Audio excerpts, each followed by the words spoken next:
अस्सलाम वालेकुम। मेरा नाम डॉक्टर हाफिज फुरकान अहमद है और मैं गुर्दे का डॉक्टर हूँ। उम्मीद है आप सब लोग खैरियत से होंगे। आज आप सब लोगों को ईद उल अज़हा की बहुत बहुत मुबारक हो और उम्मीद है कि अभी तक आप लोगों ने कुर्बानी कर ली होगी। कुछ ने आज की होगी, कुछ कल करेंगे। अच्छा, आज की वीडियो बनाने का मकसद, बहुत सारे दोस्तों की फरमाइश थी कि डॉक्टर साहब, सराकी में मुझे कहते हैं, डॉक्टर साहब जरा दी तुसा वीडियो बनाना शुरू की थी, वॾा गोश्त तुसा हराम कर दिते सारे होते हैं। तो मतलब इसका ये है कि दोस्त कहते हैं कि जब से आपने वीडियो बनानी शुरू की है, बड़ा गोश्त आपने हम पे हराम कर दिया है। तो मैंने कहा चलो इस पे वीडियो बना के बताता हूँ कि बड़ा गोश्त सबके लिए मना नहीं है। मैं जब भी बताता हूँ कि बड़ा गोश्त कौन कौन लोग ना खाएं, उसमें कुछ बीमारियां ऐसी हैं जिसमें बड़ा गोश्त बिल्कुल मना होता है। जैसे गुर्दे के मरीज हैं, अगर वो ज्यादा गोश्त खाएंगे, छोटा भी, तो भी उनके लिए नुकसानदेह है। हाई फास्फोरस डाइट है, हाई प्रोटीन डाइट है। तो हमारे जो डायलिसिस के मरीज हैं, बेहतर है कि वो मटन लें, बीफ ना खाएं, या चिकन ले सकते हैं, उसके अलावा फिश ले सकते हैं। इस तरह जिगर के मरीज हैं जिनका जिगर खराब हो चुका है, वो बीफ ना खाएं। ऐसे लोग जिनको बड़ी आंत का इशू है, खुदा ना खास्ता कुछ लोग हैं जिनको कैंसर है बड़ी आंत का, वो गोश्त उनको ओवरऑल परहेज करना होता है, क्योंकि बड़ा गोश्त खाने से कब्ज होती है, बवासीर के इश्यूज होते हैं। जिन लोगों को बवासीर है वो ज्यादा नहीं खा सकते। इस तरह इसमें चर्बी का लेवल ज्यादा होता है, कोलेस्ट्रॉल लेवल ज्यादा होता है, तो दिल वाले मरीज हैं वो भी ज्यादा गोश्त बड़ा नहीं खा सकते। उसके अलावा मैं सबको मना करता हूँ कि भाई साथ कोल्ड ड्रिंक ना लें, क्योंकि बड़ा गोश्त खाएंगे ऊपर कोल्ड ड्रिंक लेंगे तो मैदे के इश्यूज शुरू होंगे। तो ये तो वो नुकसानात थे। या फिर जिन लोगों को हम कहते हैं जी आपने बीफ नहीं खाना, ये वो लोग थे। लेकिन बीफ बहुत फायदेमंद है। अगर मैं आपको इसके फायदे बताऊं तो आप लोग कहेंगे सर जी पे बीफ ही खाया करें हम लोग। तो छोटे बच्चों को बीफ जरूर खिलाएं। छोटे बच्चों के लिए बीफ बहुत बड़ी नेमत है अल्लाह की। ये इनकी ग्रोथ को बेहतर करती है, उनकी मेंटल ग्रोथ को, उनकी फिजिकल ग्रोथ को बेहतर करती है, उनके हीमोग्लोबिन लेवल को बेहतर करती है। तो मैं आपको वन बाय वन इसके न्यूट्रिएंट्स के बारे में बताता हूं, ताकि आप समझ सकें कि बीफ खाने के क्या फायदे हो सकते हैं। अगर मैं बताऊं कि 100 ग्राम बीफ, इसमें आपको वीडियो में तस्वीर मिलेगी कि 100 ग्राम में कितना बीफ, कितनी बोटियां होती है। 4 बोटियां इसमें आती हैं, मिडल छोटी छोटी। तो ये अगर हम बोटियां रोजाना खाएं या हफ्ते में एक दफा खाएं तो कितनी न्यूट्रिशनल इंप्रूवमेंट होती है हमारे बच्चों में। और ऐसे लोग जो सेहतमंद हैं वो भी खा सकते हैं उसको। तो इसमें जो सबसे बड़ा कंपोनेंट है 100 ग्राम बीफ में, इसमें 26 ग्राम प्रोटीन होती है। अब प्रोटीन क्या करती है? मसल ग्रोथ करवाती है।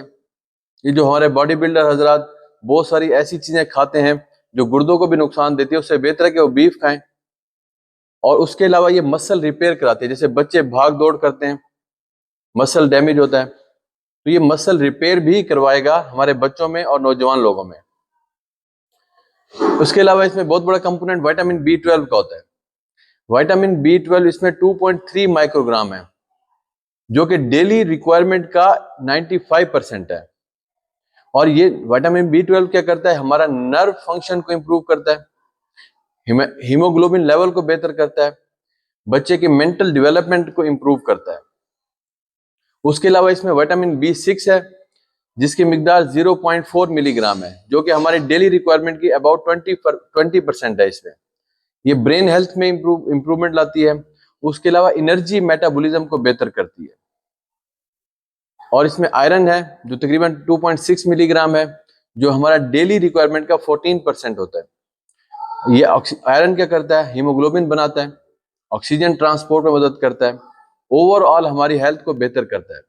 बहुत सारे बच्चे बड़े भी हमारे पास आते हैं जिनको खून की कमी होती है, सांस फूल रहा होता है, घबराहट होती है, डिप्रेशन की तरफ जा रहे होते हैं, थकावट रहती है। तो मैंने बहुत सारे मरीजों में आयरन डेफिशिएंसी पाई है। तो आयरन डेफिशिएंसी जैसे इंप्रूव होती है, लोग बेहतर हो जाते हैं।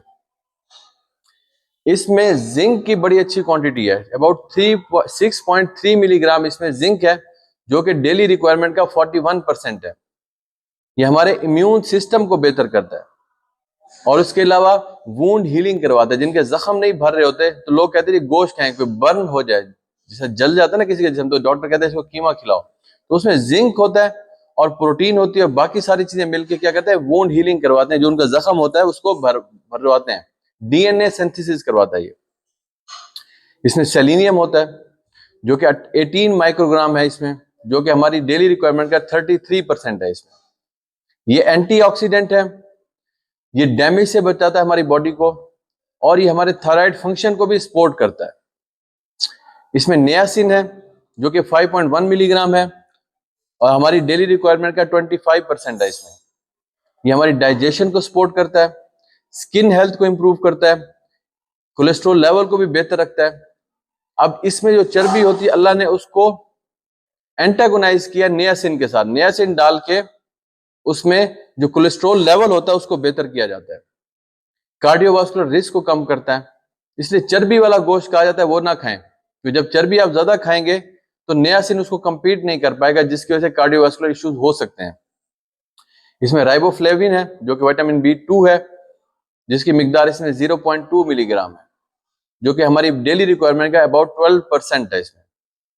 ये क्या करता है, हेल्प करता है फूड इनटू एनर्जी में, जो खाना हम खाते हैं उसको एनर्जी में कन्वर्ट करता है, आंखों की हेल्थ को बेहतर करता है। तो ये वो सारे फायदे हैं जो हमें 100 ग्राम बीफ में मिलते हैं। तो अगर आप अपने बच्चों को बीफ वीकली बेस पे भी खिलाएं तो भी उनकी बहुत सारी न्यूट्रिशनल डेफिशिएंसी पूरी हो सकती है और उनकी ओवरऑल हेल्थ बेहतर हो सकती है। अच्छा, बीफ हर बंदे को मना नहीं है, कोई भी चीज वैसे किसी को भी मना नहीं है, अनटिल अनलेस कोई सर्टेन कंडीशंस बॉडी में डेवलप ना हो जाए, कुछ बीमारियां ऐसी ना हो जाएं, तब तक तो कोई चीज भी बिल्कुल मना नहीं होती। कहा जाता है कि आप उसको ऐसे लें कि आपकी न्यूट्रिशन का हिस्सा भी रहे और उसकी ज्यादती भी ना हो। तो इसको कहते हैं बैलेंस डाइट करें आप। बैलेंस डाइट करने से क्या होगा, आपको वो चीज मना भी नहीं होगी, नुकसान भी नहीं देगी और उसका फायदा भी आपको हासिल होगा। तो बीफ खाने के लिए जरूरी है कि आप पानी का इस्तेमाल ज्यादा करें। पानी ज्यादा पिएंगे, कॉन्स्टिपेशन नहीं होगी, बीफ डाइजेशन आराम से हो जाएगा। उसके अलावा बीफ के साथ आप फ्रूट सैलेड जो है उसका इस्तेमाल ज्यादा करें। सैलेड लेंगे फिर वही बात कि उसकी डाइजेशन आसानी से होगी और इश्यूज नहीं होंगे। उसके अलावा इसके साथ आप फिजिकल एक्टिविटी जारी रखें, कोल्ड ड्रिंक जूसेस का इस्तेमाल ना करें बल्कि ग्रीन टी लें। तो ये सारा बीफ के बारे में था। लोग कहते हैं जी आप बीफ को हराम की तरफ लेके जा रहे हैं, हराम की तरफ नहीं है, कुछ लोगों के लिए नुकसानदेह है और बिल्कुल है, उन लोगों को हमेशा के लिए मना है, जबकि जो लोग खा सकते हैं उनके लिए ठीक है, उसको बैलेंस डाइट बना के खाएं। तो ये था आज का पैगाम। अपना ख्याल रखिएगा, अपनी दुआओं में याद रखिएगा। अल्लाह हम सब का हामी और नासिर। अस्सलामु अलैकुम।